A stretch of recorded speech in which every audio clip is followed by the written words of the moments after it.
Sir Khurram साहब, मैं तो हाथ खड़े करने लगा हूँ, क्योंकि मुझे लगता यह है कि या तो पूरे पाकिस्तान के 22 करोड़ लोगों में वो विजन नहीं है, कोई इकोनॉमिस्ट नहीं है, या हमारी समझने की और काम करने की सलाहियत जो है ना उसको जंग लग गया। कुछ there is something definitely wrong, जो हम बेसिक जो 2+2=4 वाली चीज़ें वो भी नहीं कर पाते। कि वजीर आजम के अंदर विजन नहीं है कि ये इस मुल्क को कैसे चलाना है। वजीर आजम का फिक्री दिवालियापन है।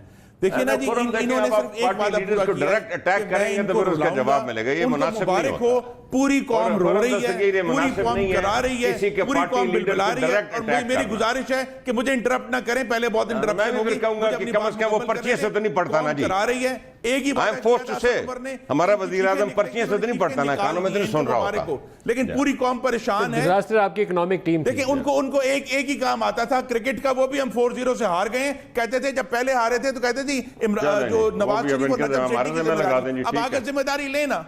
और जो कहते रहे, आई थिंक हमें अवॉइड करना चाहिए पार्टी लीडर्स को अटैक करना, क्योंकि फिर हम जवाब देंगे, कुछ फरमाते रहे हैं, फिर हम जवाब देंगे। देखिए मैंने हुमायूं खान साहब को इंटरप्ट नहीं किया, उनसे गुजारिश है मुझे interrupt please don't attack my leader.